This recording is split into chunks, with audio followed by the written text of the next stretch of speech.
Kan jalan tuh lorong, turun dari lift, jauh jalan lagi lorong. Itu cuma saya sendiri tuh, sepi banget, rumah sakit sepi banget. Sepi dan gelap.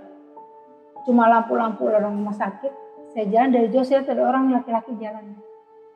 Jalannya agak cepet ya, langkahnya kayaknya lebar banget. Cepet banget, sama tuh saya, orang jalan cepet banget ya gitu. Oh laki kali, karena kan laki memang gerakannya biasanya gitu. Yeah. Pas saya lihat, nggak ada pikiran macam-macam saya. Pas saya di samping dia, saya nengok begini, bang, mukanya rata. Bangku saya sandarin sama narkas meja kecil yang di belakangnya. Dia berhenti, begini loh bang, ke hadapan saya. Saya nggak bisa ngomong apa-apa, nggak inget zikir. Cuma gini dong bang, kayak ngeprisus dalam hati saya gini, ini siapa sih orang dia? Oke. Di dalam hati ya, tahu-tahu saya dengar suara, dia sebutin nama dia, saya nggak berani sebutin ya bang. Oh, sebutin namanya bu?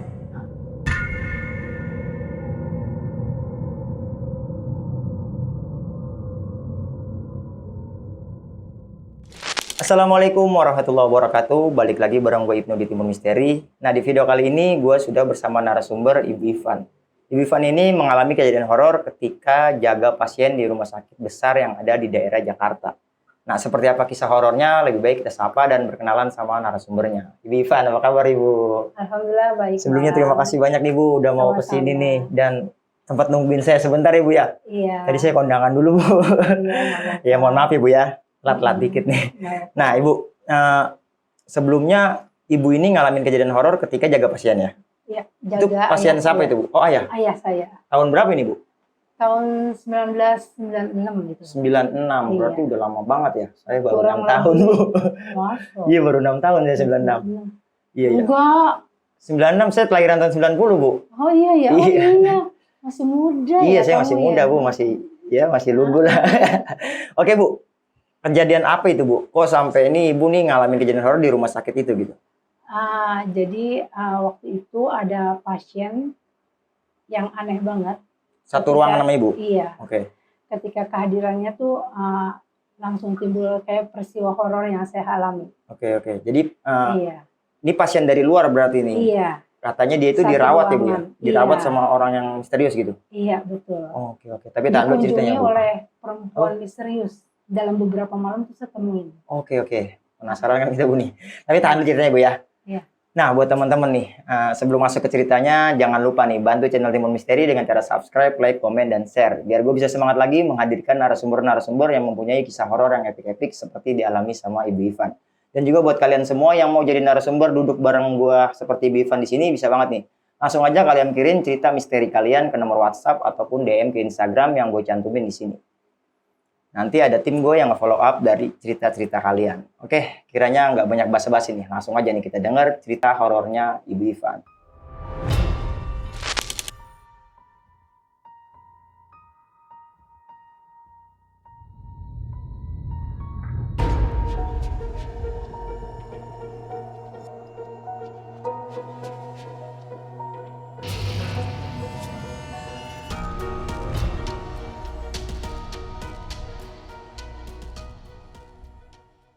Oke Bu Ivan, cerita dari pertamanya kayak gimana itu Bu? Jadi begini Bang, waktu itu ketika ayah saya kan sakit, di rumah tuh kurang lebih selama seminggu, ayah saya kan mengalami panas. Demam? Tiap hari, tapi kan kalau pagi sampai malam beliau tuh badannya normal. Tapi ketika malam tuh pasti panasnya tinggi. Terus tadinya kita kan belum curiga ya, tapi tambah laun kok ini beliau tuh terus tidak sembuh gitu, udah dikasih obat warung. Akhirnya saya inisiatif untuk cek darah ke puskesmas terdekat. Ternyata benar Bang, itu trombositnya kan turun. HB-nya rendah. Dinyatakan oleh dokter dicurigai itu penyakit demam berdarah. Akhirnya ternyata karena singkat ceritanya ya, dia ternyata trombosit sampai turun terus, akhirnya dirujuklah ke rumah sakit besar yang ada di salah satu daerah Jakarta Timur. Oke. Nah, ketika saya ke sana, pastinya kan kita cari ini ya, cari kamar. Iya. Jadi nggak ke UGD, disarankan langsung cari kamar karena rawat inap. Oh. Rawat inap. Iya. Untuk dirawat di rumah sakit. Karena di puskesmas nggak bisa dirawat. Ternyata di rumah sakit besar itu saya cari ke sana lagi penuh. Kita disarankan lah ke rumah sakit yang terdekat. Oh, pindah lagi berarti? Iya, sesuai dengan pasiennya belum nih, baru kita Bang yang muter-muter cari. Oke. Karena kan nanya dulu kan. Iya, jadi kita survei dulu lah. Iya. Ternyata di sana lagi penuh Bu katanya. Akhirnya disarankan ke sini gitu kan. Saya cek lagi ke sana kan rujukannya sesuai dengan BPJS karena waktu itu kan pakai BPJS. Iya. Ternyata di rumah sakit terdekat ada, alhamdulillah ada kamar kosongnya dan di sana pasiennya tidak penuh. Gitu. Akhirnya kita ke sana lah.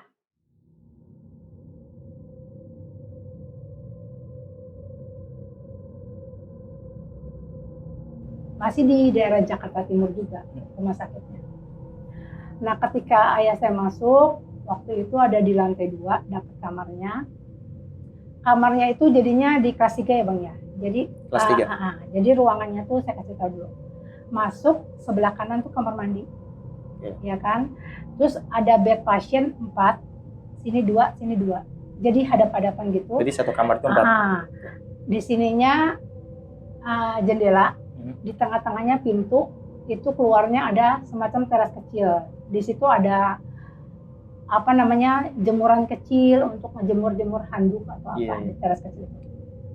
Di antara bed pasien satu dengan yang lainnya ada narkas, ada meja kecil, yang lemari kecil, ada dikasih pembatas hordeng. Oh iya, hordeng pasien gitu ya. Hordeng warna putih gitu kan di ruangan itu.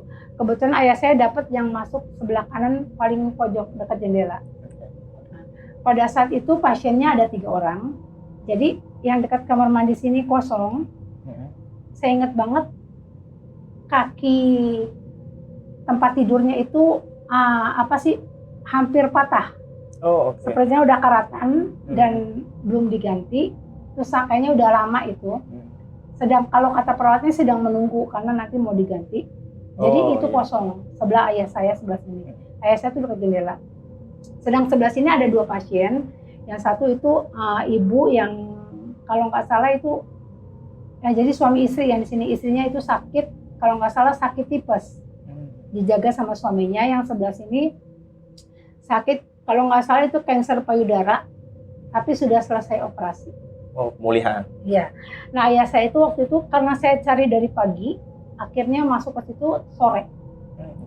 Masuk ke situ sore. Nah, seharian lah saya kan ngurus, tahu sendiri proses BPJS kayak gimana. Iya, administrasinya ya. Administrasinya banyak, tapi nggak apa-apa, yang penting daripada bayar mahal. Betul. Nah, pas ketika ayah saya masuk, suasana di kamar dan suasana rumah sakit pada saat itu normal. Masih nyaman, enak, biasa aja. Nah, terus ternyata malam itu pun dilalui dengan nyaman, normal aja, tidak ada kendala apapun. Bahkan ketika saya malam, karena kan masuknya sore, langsung dikasih resep sama dokter untuk debus infusan. Oh iya. Sama obat untuk untuk ayah saya kan. Iya. Yang di apotek di bawah itu, di depan itu masih aman, semuanya masih nyaman saya jalani. Terus setelah itu malam itu berjalan tidak masalah. Saya tidur di sampingnya diperbolehkan, asalkan tidak tidur di kasur pasien, tidur di bawah. Saya bawa itulah tikar kecil tuh. Nah, singkat cerita, keesokan harinya tempat tidur pasien yang tempat tidurnya berhadapan dengan ayah saya seberangan itu keluar. Karena dinyatakan sudah sembuh. Yang kanker payudara itu. Kanker payudara itu. Karena sudah beberapa hari yang lalu ibu itu sudah dioperasi, pemulihannya sudah beberapa hari dan sembuh, akhirnya besoknya dia pulang. Malam pertama berjalan nyaman ya Bang. Dan alhamdulillah ayah saya tuh trombositnya meningkat pelan-pelan.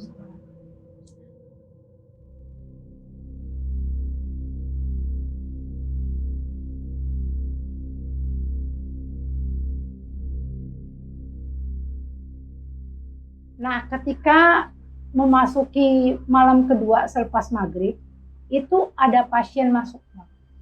Pasien baru yang menempati tempat tidur yang kosong itu. Oh, yang baru keluar itu. Jadi tadinya tempat tidur kosong, jadi kembali terisi. Iya. Nah, kehadiran pasien yang baru ini, dia datang berdua sama ternyata yang mendampinginya itu kakak angkat. Setelah ini saya jadi tahu bahwa yang mendampingi pasien itu kakak angkat dari pasiennya. Dia tinggalnya di Kalimantan. Ternyata after ini ya, cuma satu orang itu yang mendampingi pasien tersebut, dan pasien tersebut laki-laki.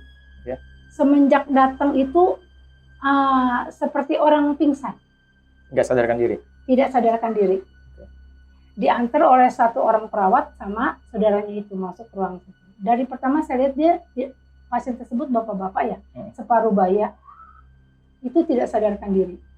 Entah kenapa situasi di dalam ruangan itu saya rasa langsung berbeda. Pas dia datang ya? Tadinya kan ruangan di kamar rumah sakit itu dingin banget. Biasa ke rumah sakit itu AC-nya pasti tinggi, dingin banget.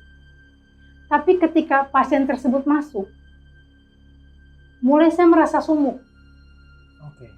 Tahu kan sumuk kayak panas gitu, nyelakep ya. Nyelakep.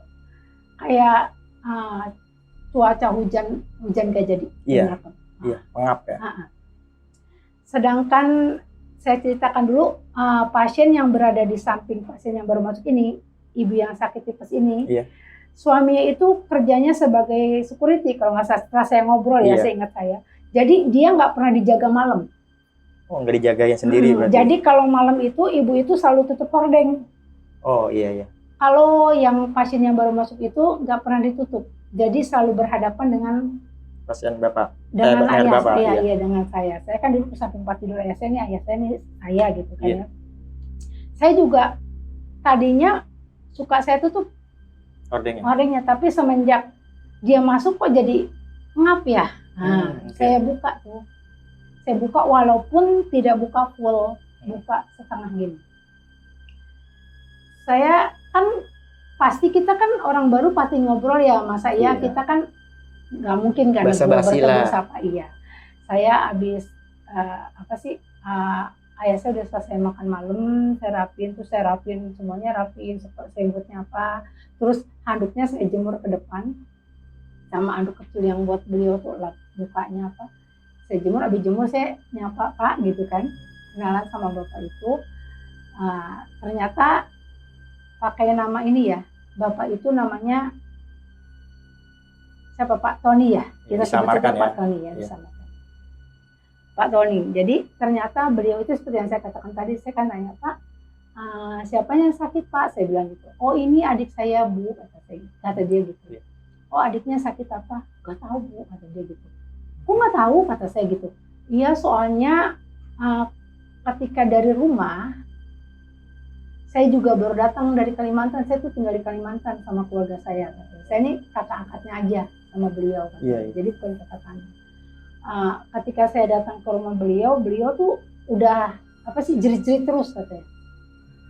Beliau ini yang sakit ini, sebut namanya Pak siapa ya? Pak Heri ya? Iya. Pak Heri sama Pak Tony. Pak Heri ini kata jerit-jerit, dia tinggal sama pembantu aja. Anak beliau tuh 3 orang sudah meninggal semua, istrinya juga sudah meninggal, jadi beliau tinggal sendiri sama pembantu, katanya Pak Tony. Semenjak saya datang berapa hari yang lalu dari Kalimantan ini, adik saya ini selalu teriak-teriak doang, teriak-teriak, diobatin dokter, berobat jalan katanya ke dokter yang dekat samping rumah itu, belum ketahuan juga penyakitnya apa, cuma dikasih obat kayak vitamin penenang aja kayak gitu. Tadinya sama saya Bu mau dibawa ke orang pinter, tapi sebelum dibawa ternyata kata dia kemarin malam tahu-taunya beliau karena pingsan sampai paginya tuh sampai siang nggak bangun-bangun tidurnya. Sampai saat itu berarti? Iya, gitu. Nah terus setelah itu jadi sama Pak Tony ini dibawalah Pak Heri ini ke rumah sakit. Nah, cuma ketika katanya Pak Tony ketika di UGD itu mau diambil tindakan, diperiksa untuk infus atau ngambil darah, itu jarumnya selalu patah. Gitu. Jadi akhirnya karena UGD-nya penuh, disarankan sama dokter untuk ditaruh di ruang dulu, di ruang rawat. Iya, ruang rawat. Ditaruhlah di situ. Nah, ketika kita sedang asik berbicara, tiba-tiba dokter datang untuk memeriksa Pak Heri. Ya kan, memeriksa seperti biasa. Saya melihat tadi situ sambil berdiri di ujung kakinya kan, sama Pak Tony juga diperiksa, dan dokter pun sama perawat datang bawa infusan. Ketika mau dipasangin memang benar patah lagi. Nggak kena tuh. Saya lihat pakai mata kepala saya sendiri patah. Iya. Saya sampai astagfirullahaladzim. Saya pikir pada saat itu ya pikiran saya, apa dia punya pegangan? Kadang kan orang yang punya pegangan kan suka ada ya yang nggak bisa Iya. Harus pakai dilepas senjata tajam dulu gitu. Iya, harus dilepas dulu gitu. Tadi pikiran saya seperti itu. Entah masuknya buruk sangka atau enggak. Tapi pikiran saya seperti itu, apalagi alasannya kan kan pikiran saya. Kalau orang normal tuh paling susah cari nadinya di mana, tapi pasti akan ketemu dan tidak akan patah. Iya, patahnya ini yang nggak normal ya Bu ya. Iya, patahnya itu yang nggak normal. Kalau nadinya nggak ketemu sih banyak lah. Banyak. Iya. Saya sendiri pernah di rumah sakit nyari nadi saya susah. Iya, paling masalahnya tapi itu ya. Iya, tapi nggak patah, itu patah. Saya lihat pakai mata kepala saya sih patah. Terus akhirnya dokter, kalau gitu ditunggu saja dulu, besok kita lihat lagi ya Pak ya, kata dokter itu. Aku memutuskan seperti itu. Terus katanya Pak Tony, oh iya dok, kata gitu. Besok saya, kalau nggak salah waktu itu seingat saya dokternya akan beralih dengan dokter yang lain. Entah kenapa akan saya serahkan ke dokter siapa gitu. Dokter itu ada alasan apa sehingga nanti tidak menangani Pak Heri lagi. Iya. Oh iya, tidak masalah dok, besok ada dokter baru, kata dia gitu. Mungkin entah apa alasannya, saya juga kurang paham. Akhirnya ganti dokter. Mungkin dia merasa aneh juga kali, kenapa saya nggak bisa mendiagnosis atau gimana. Iya. Akhirnya nanti akan ganti dokter itu. Nah terus ketika malam itu kan saya lelah banget ya, karena tahu sendiri kalau di rumah sakit semalaman aja saya nggak, kemarin malam jujur saya nggak bisa tidur pulas. Jadi kayaknya titiknya di malam kedua itu saya baru ngerasa ngantuk banget. Nah terus akhirnya lupa deh jam berapa, tapi saya udah mulai gelaran tuh di bawah. Saya lihat ayah saya udah mulai tidur, barangkali karena efek obat. Dikasih obat itu tidur, beliau tuh tidur. Terus saya ikut tidur di samping. Tadinya saya melihat Pak Tony ini masih duduk sambil masih duduk di situ. Waktu itu kan belum ada HP sekarang, belum ada zaman. Jadi beliau HP-nya pun nggak kayak sekarang, masih itu duduk di situ. Sesekali beliau tuh kayak ngeluarin, kalau nggak salah lihat sih itu Al-Quran tafsir ya, karena di resletingin warna coklat. Al-Quran pocket gitu Ibu ya? Iya, Al-Quran kantong tafsir kecil, dia kayak baca kayak gitu. Nah terus saya tidur, ketika saya tidur nggak lama ada dokter datang. Nah itu saya baru sadar tuh sekitar kurang lebih jam 11 Mas. Jam 11. Karena saya ngeliat di jam dinding, pas saya bangun, mbak gitu, dibangunin sama dokter visit. Iya, sama perawat kan datangnya berdua. Mbak, dokter yang tadi lagi tuh balik. Mbak, bangun. Oh iya, kenapa? Terus kata saya gitu. Enggak, ini dokternya nggak deketin saya sih. Dokternya ngecek, masih ngobrol sama ibu yang sakit tipes tuh sama suaminya. Yang deketin saya perawat itu bilang, Mbak, ini dokter tadi lupa nyuruh Mbak untuk ngambil darah karena bapaknya butuh transfusi darah. Kata gitu. Bisa dibawa, tahu kan tempatnya, kata gitu. Oh iya saya tahu, karena kan pertama saya masuk saya ngelihat itu ada bank darah di situ ya. Terus oh iya langsung diambil aja, nanti mau dipasang malam ini juga, katanya sih saat itu dipasang malam ini juga. Oh iya baik, kata saya gitu. Nah terus akhirnya mereka berdua keluar ruangan. Saya pegang itu kertasnya kan, saya nggak pamit sama ayah, saya nggak pamit, cuma saya nganggupin kepala sedikit sama Pak Tony. Ke bawah dulu Pak, kata saya gitu. Nah akhirnya saya ke bawah. Itu saya keluar dari kamar itu saya ngerasa merinding tuh. Pokoknya semenjak pasien Pak Heri itu masuk, entah kenapa saya ngerasa kayak ada aura ketakutan gitu loh. Kayaknya kok mulai iseng sih ini di ruangan gitu. Ketika saya keluar di ruang itu, nggak tahu kenapa saya kayak ngerasa ada yang ngikutin aja. Hawanya gitu, Bu. Nah, saya turun, naik dari lift, turun ke bawah ngelewatin lorong. Di tengah jalan itu saya ketemu, saya kayak berpapasan sama laki-laki, jalan itu tinggi. Pas saya nengok, saya kan jalan tuh lorong, turun dari lift, jauh jalan lagi lorong. Itu cuma saya sendiri tuh, sepi banget, rumah sakit sepi banget. Sepi dan gelap. Cuma lampu-lampu lorong rumah sakit. Saya jalan dari jauh, saya lihat ada orang laki-laki jalan. Jalannya agak cepet ya, langkahnya kayaknya lebar banget. Cepet banget, sama saya orang jalan cepet banget ya. Oh laki kali, karena kan laki memang gerakannya biasanya lebih cepet. Yeah. Pas saya lihat, nggak ada pikiran macam-macam saya. Pas saya di samping dia, saya nengok begini, bang, mukanya rata. Rata, Bu. Rata. Saya baru deg-deg, astagfirullahaladzim. Iya lah. Berarti Ibu kepapasan kan? Sebelah kiri saya. Iya, di lorong rumah sakit itu. Dan saya baru di situ, saya baru mikir, jalan saya baru cepet tuh. Saya baru mikir, itu orang tingginya di atas normal ya, tinggi banget gitu. Oh.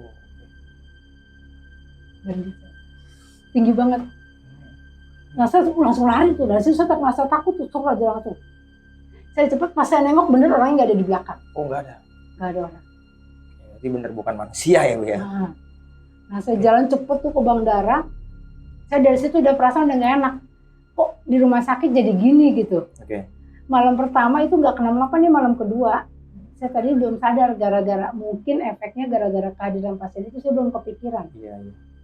Nah saya ngambil darah, saya cepet itu langsung karena udah diserang rasa takut dengan pengalaman itu. Langsung jalannya cepet saya, udah nggak nengok kanan kiri, saya cepet tuh jalan cepet sampai ke kamar lagi. Pas sampai kamar saya taruh di atas meja kan. Nah saya balik ke kamar, ibu yang itu ternyata suaminya udah pulang. Saya tahu pasti dia jaga malam, jadi isinya seperti biasa dia tutup. Kalau dia tidur dia tutup hordeng. Tinggal itu ternyata Pak Tony nggak ada di tempat. Udah nggak ada di tempat. Saya pikir, dan hordengnya dia nggak ditutup kan. Hanya pasien aja nih, Pak Heri. Iya, tidur aja dia. Dan saya pikir waktu itu barangkali beliau cari makan, lapar atau gimana, pikiran saya kan namanya orang jaga orang sakit. Nah terus udah gitu akhirnya saya mana sih tadi saya sempat nungguin dulu tuh, hampir udah tengah malam gitu, saya nungguin, katanya suster mau balik lagi, mau pasang itu kan, tapi kok dia nggak balik lagi gitu kan. Nah setelah itu udah deh nggak balik lagi kali ya. Dalam hati saya gini, ngerjain juga nih malam-malam suruh ngambil darah, udah saya ketemu yang aneh kan, karena tahu nggak dipasang sekarang besok pagi aja gitu kan. Ya udah akhirnya saya tidur. Saya coba tidur lagi nih, lama-lama kan ngantuk juga karena capek. Lama-lama ngantuk, entah jam berapa saya terbangun lagi tuh. Terbangun karena saya mencium aroma bau bunga melati. Wangi banget. Kayak di awang-awang di depan hidung saya.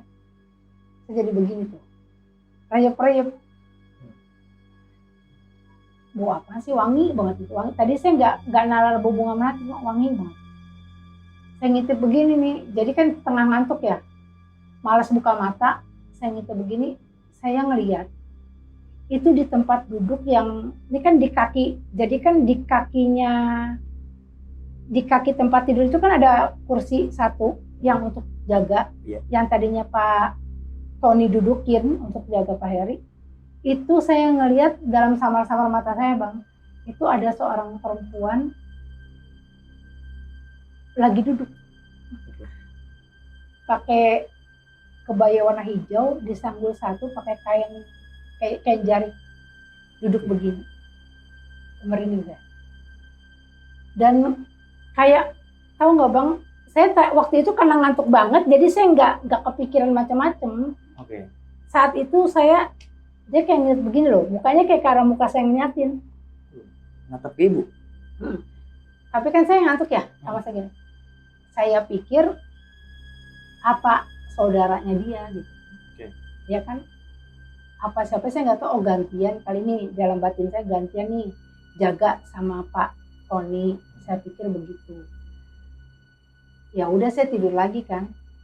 Saya nggak nalar tuh pakaiannya perempuan itu, saya nggak nalar. Maksudnya akal saya belum berpikir gitu. Nah ketika besok pagi bangun, kan saya bangun tuh kurang lebih hampir jam 4 lewat saya bangun. Pas saya lihat ke arah tempat situ, ada Pak Tony udah balik. Oh, udah ganti lagi. Pak Tony udah balik. Dia lagi begini itu di kursi begini. Gitu. Ngantuk Pak Tony-nya. Saya bilang, oh udah balik loh. Yang perempuan malam tadi mana ya gitu. Yeah. Saya pikir gitu. Oh gantian kali nih. Oh dia ke kamar mandi kali, saya pikir tadi gitu. Saya mau ke kamar mandi kan. Mau buang air kecil, mau ngambil wudhu, itu kan mendekati waktu subuh. Yeah. Pas saya ke kamar mandi, ternyata kamar mandi itu nggak ada orang. Okay. Berarti kan perempuan itu nggak ada di kamar mandi. Terus saya ngambil wudhu, ayah saya juga belum bangun, dia lagi madep sana tidur. Terus saya kamar mandi, saya wudhu, terus saya bilang, tuh Pak, Tony-nya bangun. Iya. Sholat subuh, kata dia gitu. Iya, sholat Pak, subuh. Iya. Saya sholat subuh seperti biasa. Selesai, terus saya buka pintu. Saya buka tuh pintunya, biar udara pagi masuk kan ya. Hordengnya juga saya buka, malam kan ditutup. Saya buka biar segar. Terus, saya kan basa-basi sama beliau juga udah bangun tuh. Terus Bu kata dia mau turun dulu ya Bu. Enggak, saya pertama gini, Pak semalam kemana cari makan? Saya bilang gitu. Ternyata benar, ya Bu cari kopi, kata dia gitu. Ngopi, kata dia gitu. Soalnya ngantuk, kata dia gitu kan. Sama makan juga, kata dia. Terus kata saya, oh gitu. Semalam yang gantiin kemana? Si mbaknya, saya bilang begitu. Mbak yang mana Bu? Malam kan ada saudaranya datang, perempuan. Nah dia kayak gitu, perempuan. Pasien sebelah kali Bu, kata dia gitu. Enggak Pak, kata saya. Orang duduk di sini, kata saya gitu. Terus dia langsung, oh nggak tahu deh, saya nggak nemuin ya, apa langsung pulang kali, kata dia gitu. Oke. Oh, nah di situ saya mulai ini nih. Siapa gitu ya? Nah, saya mulai notice. Langsung pulang, datangnya aja tengah malam, kan tengah malam gitu. Iya. Terus akhirnya ibu saya turun dia, saya mau sholat di musola rumah sakit. Iya, iya Pak, saya bilang gitu. Nitip-nitip ya Bu, kata dia gitu. Iya, kata saya gitu. Terus saya kan duduk tuh, saya belum bangun tuh, saya ngelapin meja sambil saya mikir. Nah, tapi pas saya pikir-pikir, saya inget-ingetin lagi tuh semalam. Oh iya ya, perempuan kemana, nggak mungkin banget, tapi bapak itu kayak orang nggak kenal, tapi dia duduk loh. Ada loh semalam, saya ngeliat loh. Apa ngimpi? Saya pikir begitu tuh, apa ngimpi? Saya pikir ngimpi. Pas saya inget-inget, nah kayaknya tuh orang semalam dikonde. Nah itu saya mikir tuh, itu perempuan kayak dikonde ya. Sanggul gitu. Terus kok kayak pakai kebaya, aneh amat itu rumah sakit dikonde pakai kebaya tuh. Pikiran saya situ Bang. Udah tuh malam itu kan selesai tuh malam yang kedua saya. Akhirnya pagi itu agak siangan, selesai sarapan pagi, ayah saya dipasangin sama perawat, sama dokter datang berdua perawat, karena kan iya kan dikasih darah tambahan. Terus udah gitu dokternya ternyata benar ganti, yang sebelah sana dari 2 dokter masuk ke kamar, yang satu megang Pak Heri, ketemu sama Pak Tony, ngobrol apa saya nggak tahu. Terus akhirnya nanti katanya besok akan kita ada apa-apa CT scan apa-apalah, saya kurang paham tuh karena saya nggak dengerin banget di situ. Terus akhirnya saya ngomong sama perawat, Sus tahu gitu mas semalam saya jangan ngambil darahnya Sus, saya bilang gitu, yang ngambil aja pagi-pagi. Emang kenapa Mbak? Enggak kan tengah malam saya ngambil darah itu, saya pikir memang mau dipasangin. Iya maaf Mbak katanya, soalnya katanya bisa dipasang besok pagi aja kata dokternya gitu. Terus udah gitu udah nih selesai berlalu hari itu. Singkat cerita malam ketiga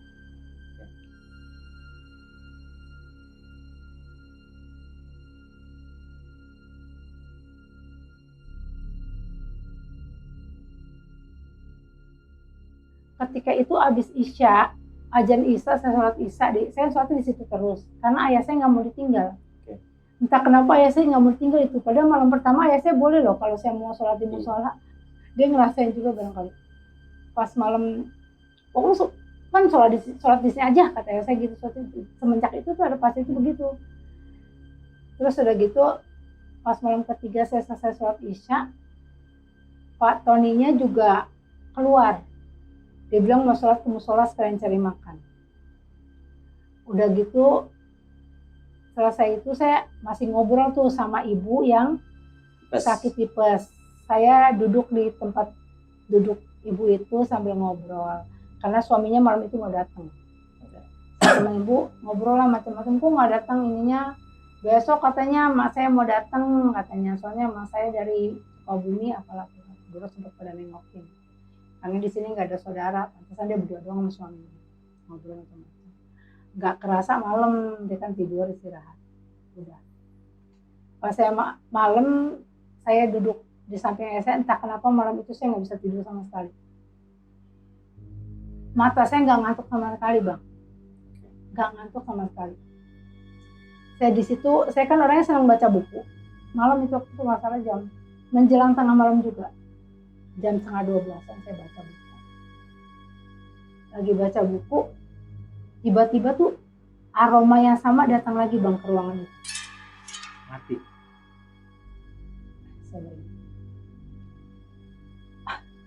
Saya begitu. Wangi banget ya kata saya. Ini wangi gak asing nih. Oh yang waktu saya tidur. Oke, keinget ibu. Nah, kayak wangi apa ya, bunga melati. Nah, saya ngebatin begitu. Nggak lama masuk perempuan itu pelan-pelan dari pintu masuk, bang. Jalan pelan-pelan. Mata saya ngeliat bang. Jalan pelan-pelan tuh nggak bang? Begini bang. Sama Rindu. Kayak sinden gitu. Itu persis kayak bajunya nggak ganti. Kebaya. Iya. Saya begini, saya cuma ngeliatin bengong bang, saya megang buku saya. Berarti saya nggak mimpi. Saya ngeliatin doang, saya nggak bisa ngomong apa-apa. Datang pelan, pandangan matanya ngeliatin ke saya langsung. Dan abang tau nggak yang bikin seremnya? Itu jantung saya bak. Sekarang saya mau bayangin mukanya. Itu cantik bang, cantik, nggak putih apa ya kayak Bersih kuning gitu. lah, cantik, mukanya ayu cantik. Cuma dia gini bang, lihat saya. Nyeringai kayak serem gimana sih bang? Nyeringai senyumnya tuh ngeliatin ke saya terus pak tajam bang. Merinding saya duk. Nyatin saya terus tanpa kedip. Sampai saya kan hadap-hadapan, dia kan berjalan, ini kan tempat tidurnya Pak Heri, ini kan saya kan duduk di samping ayah saya, bukan di kaki ayah saya mau di sampingnya tuh. Bangku saya senderin sama narkas meja kecil yang di belakang ini. Dia berhenti begini loh bang, ke hadapan saya. Saya nggak bisa ngomong apa-apa, nggak inget zikir, cuma gini dong bang, kayak ngeprisus dalam hati saya gini, ini siapa sih orang dia? Oke. Di dalam hati ya, tahu-tahu saya dengar suara, dia sebutin nama dia, saya nggak berani sebutin ya bang. Oh, nyebutin namanya bu? Padahal saya ngomong dalam hati loh bang. Iya ini siapa lu gitu ya? Dia nyebut inisial bu, kalau ibu nggak mau nyebutin dia inisial. saya Nyai. Tapi sampai terus senyum ya bang, kayak gitu. Nah, saya Nyai. Lah dia bisa jawab loh, saya ngomong dalam hati loh bang. Wow. Terus gini,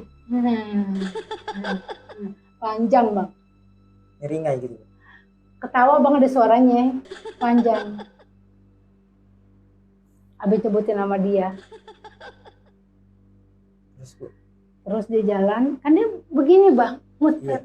Terus dia jalan lagi, duduk aja bang begini. Gini bang. Di tempat pasien Pak Heri. Tempatnya Pak Tony biasa duduk. Iya.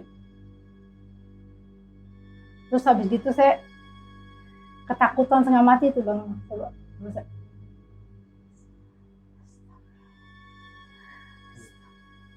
Saya pejamin mata saya nggak melek lagi. Terus saya baca, sebisa-bisa saya baca. Saya baca ayat kursi, la ilaha illallah. Terus saya nggak berani melek, saya nggak berani ngintip. Terus saya pegang buku terus saya kenceng.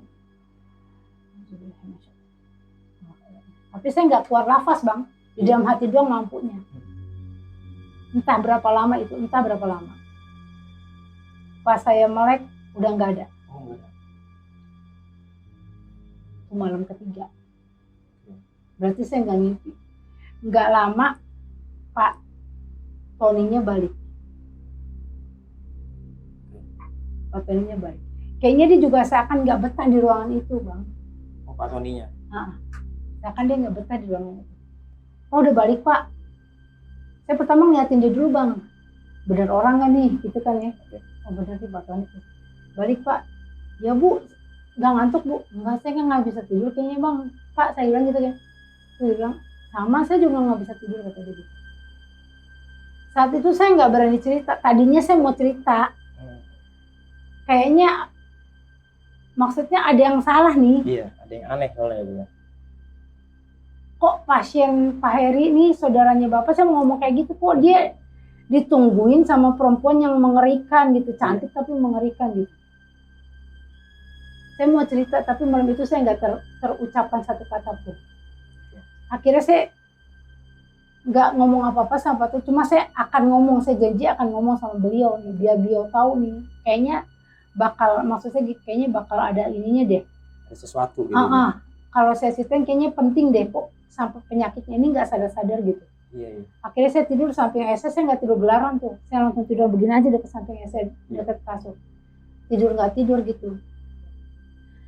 Nah besoknya pas seperti biasa perawat kan tiap pagi datang ke kamar kasih makan pasien kan, terus saya makan, terus Pak Tony-nya bilang, Bu saya mau turunnya mau beli sarapan kata dia gitu. Di depan tuh banyak sarapan kan, memang banyak tuh ada yang jual lontong sayur apa. Saya bilang Pak saya bareng yuk Pak, saya bilang gitu. Oh bareng yuk Pak gitu, saya mau ngomong nih sama Bapak atau ini. Terus saya bilang sama ayah, ya Ipon mau itu dulu ya, beli sarapan gak apa-apa kan ya? Ya gak apa-apa jangan lama-lama kata ya, saya gitu kan, orang tua kayak anak kecil ya. Iya. Orang tua atau mbak tua kayak anak kecil bang, jangan lama-lama gitu. Emang kenapa sih orang pagi? Mau jangan lama-lama aja kata saya gitu. Iya gak lama-lama, ntar makannya di sini cuma belinya doang. Kata saya kan kalau nitip kan kagak enak, saya bilang gitu. Kalau nitipnya perempuan kali enak ya, kalau sama laki kayak kagak enak. Risih ya Bu.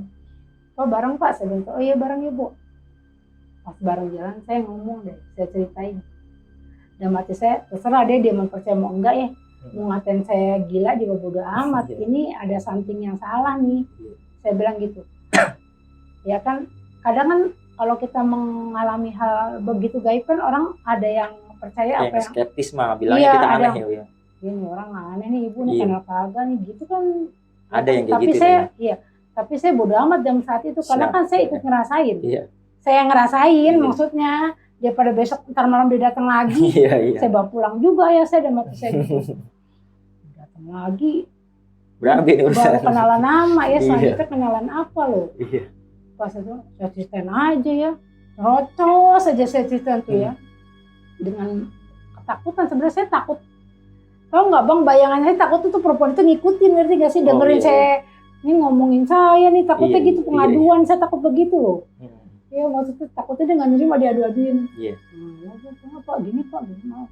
Ternyata Pak Tony nggak aneh dengan cerita saya, karena dia ngalamin dan pernah nemuin. Oh dia juga ngerasain berarti. Oke. Bu, tahu nggak Bu, kenapa saya kalau tiap malam saya turun ke bawah?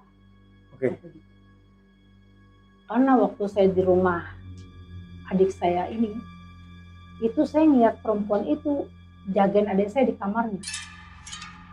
Itu setiap menjelang malam itu pasti katanya. Berarti udah tahu nih ibu nih ya, pas ibu cerita pertama ini ya. Makanya ketika saya malam itu, maksudnya ibu bilang begitu, cuma ketika di rumah sakit ini Bu, memang saya nggak pernah nemuin. Ternyata ibu yang ditemuin. Saya melihat kok Bapak benar Pak, ya itu kita sama-sama cerita. Bapak ngeliatnya gimana Pak? Pakai baju hijau kan Bu? Kesannya kan iya. Kayak jari kan Bu? Iya. Benar. Spesifik berarti ya, sama ya? Sama. Dia kenalannya sama Bapak? Enggak. Dia kenalan Pak sama saya gitu. Padahal saya kagak nanya Pak, saya ngomongnya dalam hati tapi dia dengar. Saya bilang gitu, dia jawab Pak, saya bilang gitu. Makanya saya tadinya nih cerita sama Bapak resiko, maksudnya kalau Bapak mau anggap saya gila, biarin deh. Iya. Saya bilang gitu, tapi memang itu yang saya alami dan saya rasa ini ada kaitannya deh Pak dengan adik Bapak, saya bilang gitu. Kenapa beliau tuh nggak sadar-sadar? Iya. Saya bilang gini, Pak coba deh Pak diruqyah, kata saya gitu. Tadi saya menawarkan kan ada juga kepala sekolah saya bisa, beliau tuh alhamdulillah seorang alim, bisa meruqyah. Teman saya juga ada beberapa orang pandai meruqyah karena penghafal Al-Quran. Oh iya Bu, saya juga ada katanya. Dan saya memang kepikiran juga, alhamdulillah dia sejalan dengan saya. Insya Allah Bu, nanti malam beliau akan datang. Insya Allah habis Isya. Oh, udah dijadwalin berarti? Iya, karena kan kalau gak enak Bu, kalau pagi atau siang atau sore kan rumah sakit kan bolak-balik dokter, bolak-balik pasien. Jadi malam habis Isya Insya Allah mau datang kemari. Tadinya mau dilihat dulu sih, nggak mau, kayaknya tadinya nih rencananya mau dilihat tuh, nggak diruqyah di situ. Tadinya awalnya nih Pak Toninya cerita sama saya begitu. Nah terus sudah gitu, iya bagus sih Pak kata saya gitu kan ya, pasti nih ada yang inilah maksudnya gitu. Emang adik Bapak ini apa sih pekerjaannya? Saya kan kepo juga. Dia pengusaha itu Bu, rumah makan. Beliau ini kaya raya beliau Bu. Rumah makan sukses lah. Yang sering orang doyan makan tiap hari itu rumah makannya. Yang ada itunya Bu ya? Yang ada gambar rumah gadai. Iya. Kayak gitu. Nah terus udah gitu, oh kata saya gitu, iya. Cuma kan anak beliau udah meninggal 3 orang, istrinya juga meninggal. Sebatang kara berarti Bu? Iya, setiap 3 tahun sekali. Setiap 3 tahun sekali? Meninggal anaknya. Keluarganya? Anaknya meninggal satu, anak yang kedua, anak yang ketiga tuh terakhir istri. Wow. Pak Tony cerita begitu.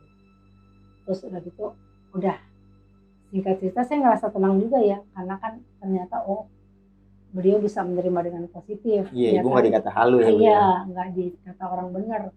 Nah terus udah gitu, benar ternyata pas malamnya, ini singkat cerita ya, pas malamnya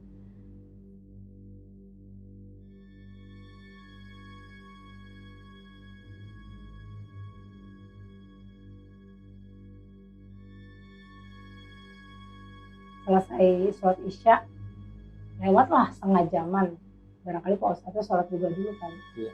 Pak Tony datang tuh sama Pak Ustadz. Oke. Beliau berdua datang. Terus saya kan kepo ya, saya ngedeketin ya. Nah kan ayah saya kan udah tidur tuh. Ayah saya tidur ayam, terus saya tutup aja hordengnya. Ayah saya takut, saya tutup hordengnya. Saya nyamperin ke tempat tidur. Pak Ustadz, saya bilang gitu kan. Pak Tony kayaknya nggak keberatan juga ada saya ngeliat. Barangkali senang kali ada yang temenin juga, karena kan yang dihadapi kan bukan sesuatu yang sepele ya. Bukan sesuatu yang wajar gitu.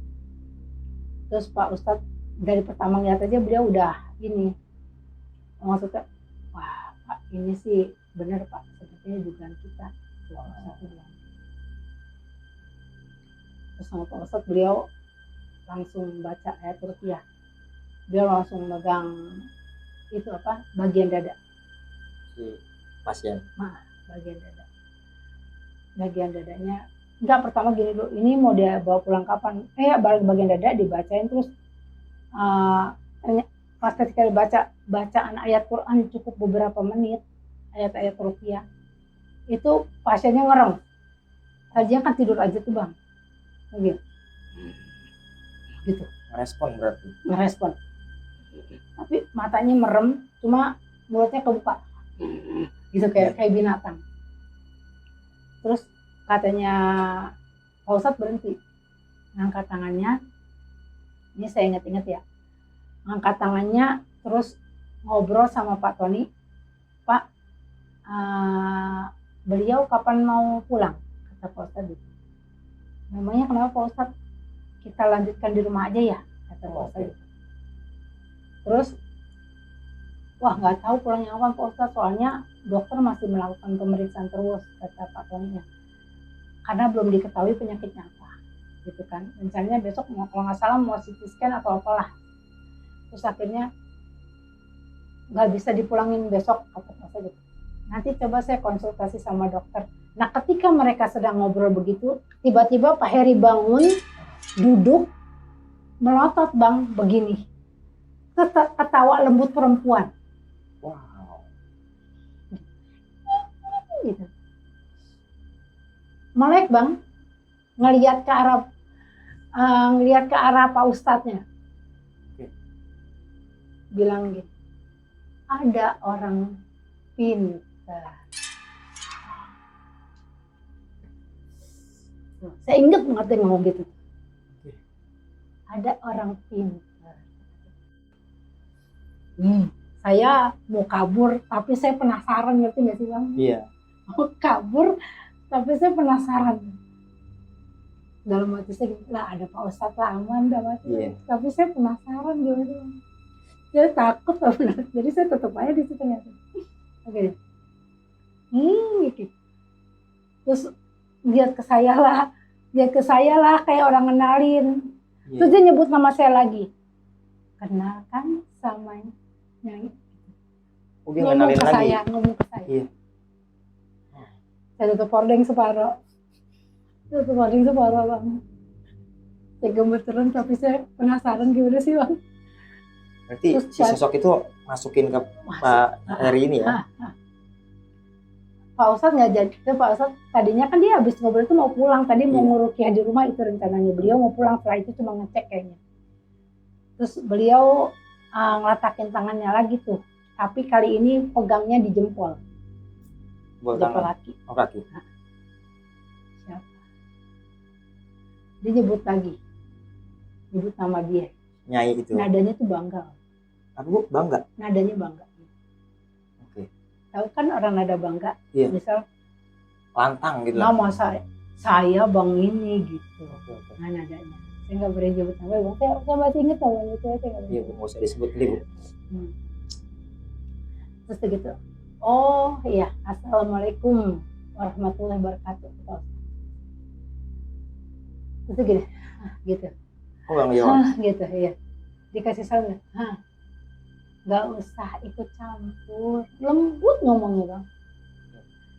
Lembut ngomongnya, halus, suara perempuan. Terus, saya nggak ikut campur nih. Cuma kasihan Pak Heri. Nih pergi aja. Ketawa, ngikik. Nggak apa-apa, nggak usah kasihan. Dia tahu resikonya. Terus katanya Pak Tony, maksudnya apa gitu, Pak Tony ngomong gitu. Kayak Pak Tony kayak orang marah gimana, tapi dia takut, tapi dia Penasaran juga ya.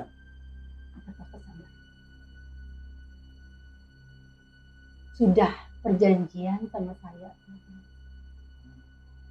Ini kurang lebih saya ceritakannya dengan kalimat saya.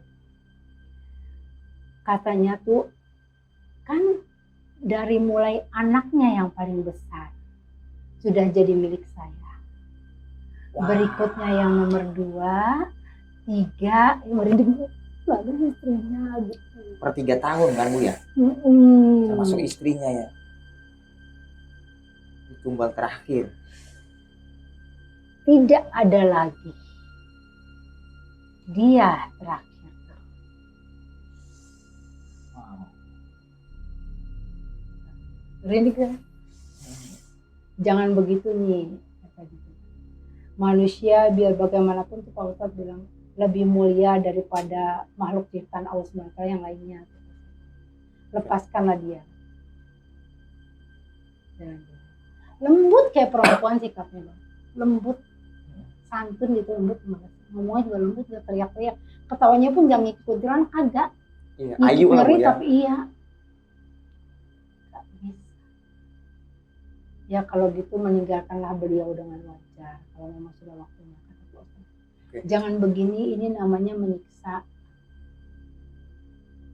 Terus katanya Nyai itu jawab begini, tenang saja, besok Selasa apa saya lupa, nanti juga dia sudah tidak, intinya udah nggak di dunia lagi. Wafat. Iya. Jadi waktunya pun sudah diprediksi sama si Iya. Nyai itu. Iya. Nanti juga dia saya jemput. Di hari Selasa itu, tanggal Jawa Ibu ya. Mm-mm. Selasa apa gitu. Saya jemput ikut saya. Nggak bilang meninggal, enggak. Cuma kayak gitu saya ingat. Oke. Terus habis itu udah les lagi. Gabang. Jadi kembali normal ke posisi dia semula gitu, keadaannya sadar. Terus katanya Pak Tony, gimana nih Pak Ustadz? Kan tadi brak gitu loh. Iya. Brak itu Bang, brak gitu. Untung nggak kena belakang basi ya, basi pati di pas brak. Terus gimana nih Pak Ustadz, katanya Pak Tony gitu. Ya udah Pak, kita lihat aja. Besok kan Selasa, pas besok Selasa. Oh, udah besoknya hari Selasa. Besok kan Selasa. Kita lihat aja besok. Besok Pak Ustadz kembali lagi, besok saya kembali. Oke.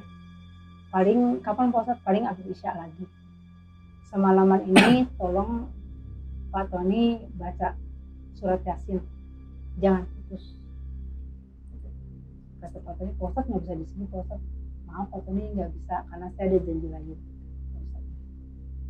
Ini nggak kenapa-napa Pak Ustadz, insya Allah sih nggak kenapa. Terus ya udah saya pamit ya kata gitu kan. Oh enggak Pak Ustadz bikinin air dulu, minta air. Dikasih air sebotol, air mineral, dibikinin, terus dibacain sama beliau, dikasih tempat duduk, dibacain ayat Al-Quran, terus disuruh balurin badan ini. Badannya Pak itu sama air itu, terus minta dimasukin sendok. Diminumin juga. Tapi nggak bisa masuk Bang, rapet, nyatok mulutnya.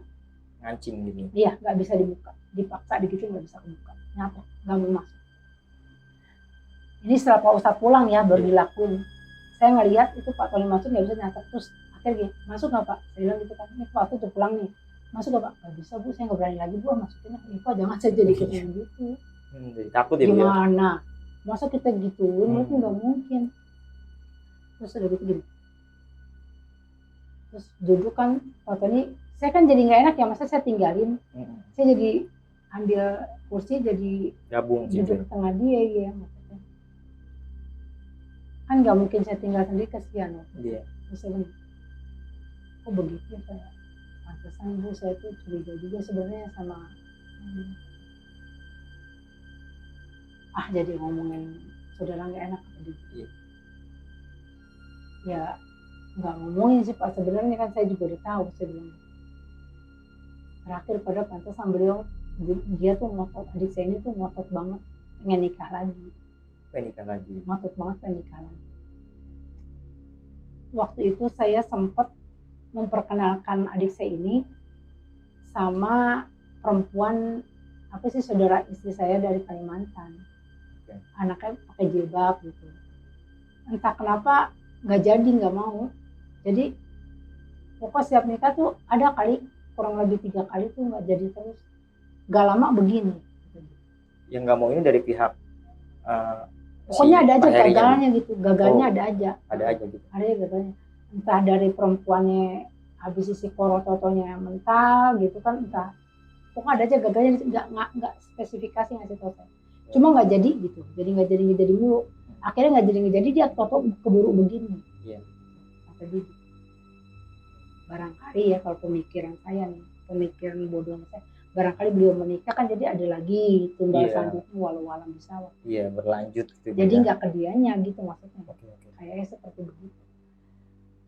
Terus udah gitu akhirnya singkat cerita, pas besokan harinya, pas Saya ingat banget pas azan maghrib berkumandang itu dari rumah sakit itu memang alhamdulillah ke masjid dekat. Allahu Akbar, Allahu Akbar. Maghrib beliau meninggal. Bener di hari Selasa. Pak Ustadz, iya. Tapi maghrib Pak Ustadz datangnya habis Isya. Itu maghrib. Azan maghrib meninggal. Setelah maghrib lah ya. Itu dia meninggal, ruangan itu aroma bunga melati ngambreng banget. Wow. Sampai ibu yang sakit tipes itu kan dia mau pulang besok. Iya. Gak pulang, iya mau pulang besok pagi. Dia juga nyium. Semua pokoknya yang di dalam ruangan ini ngerasain. Kata dia gini, dia nggak ngeh kan, karena barangkali dia tidur waktu peristiwa itu.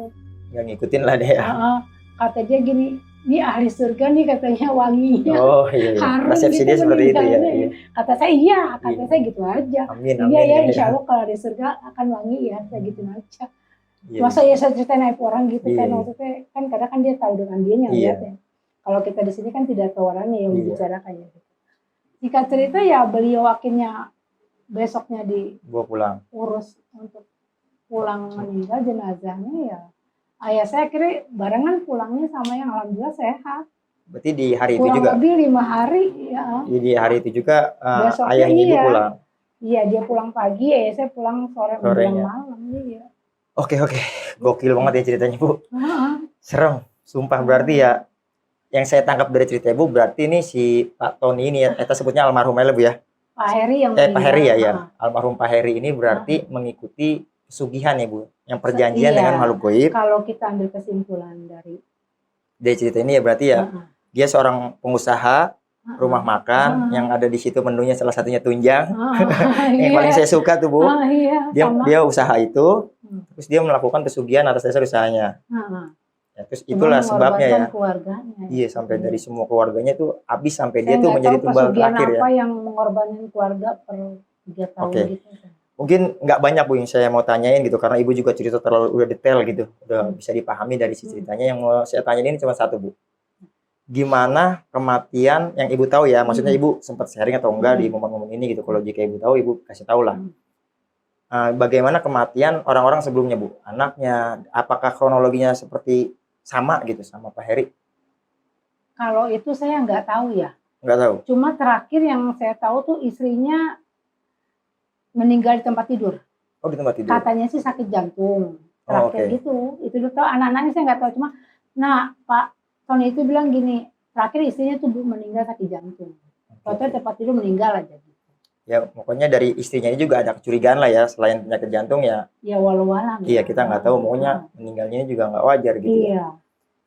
Oke, ya kita bisa ngambil kesimpulan lah dari cerita di sini bahwasanya kalau kita punya perjanjian dengan makhluk goib ya inilah dampaknya Bu ya. Nggak ada yang menguntungkan ya Bu ya. Iya betul. Hanya tipu daya muslihat jin doang nih yang bikin katanya kita tuh bakalan kaya ya. Pokoknya nggak ada lah kenikmatan dunia itu yang kita bisa rasakan kecuali dari Tuhan yang Maha Kuasa. Oke, Ibu Ivan, sekali lagi terima kasih banyak nih udah Ya, mau berbagi sama-sama. pengalamannya dan mohon maaf nih apabila ada yang kurang-kurang dari kita nih Bu ya, dari Sama-sama. segi tadi Terima saya kasih. yang terlambat, dari jamuannya, dari ya tingkah laku yang kurang berkenan, pokoknya mohon dimaafin Ibu dan Sama-sama. dimaklum apa adanya Ibu ya. Iya. Oke, Bu Ivan juga nih katanya mau bikin channel Ibu ya. Tadi Insya sempat Allah. ngobrol di bawah katanya Insya Allah. mau bikin channel ya, Insya kita Allah. doain lah biar lancar lah segala niat-niatnya. Amin. Oke, buat teman-teman semua, kiranya itu nih yang bisa kita sampaikan pada kesempatan kali ini. Dan lagi-lagi nih, sebelum kita pamit, buat teman-teman yang mau jadi narasumber seperti Ibu Ivan, bisa banget langsung aja kalian kirim cerita misteri kalian ke nomor WhatsApp ataupun DM Instagram yang gue cantumin di sini. Nanti ada teman-teman dari Tumpul Misteri yang follow up cerita-cerita dari kalian. Oke, kiranya itu aja. Bu Ibnu Fitro Siddiq dan Bu Ivan pamit undur diri. Wassalamualaikum warahmatullahi wabarakatuh. Bu, terima kasih banyak Bu. Sama-sama Bang. Sukses Ya, Ibu. terus. Amin.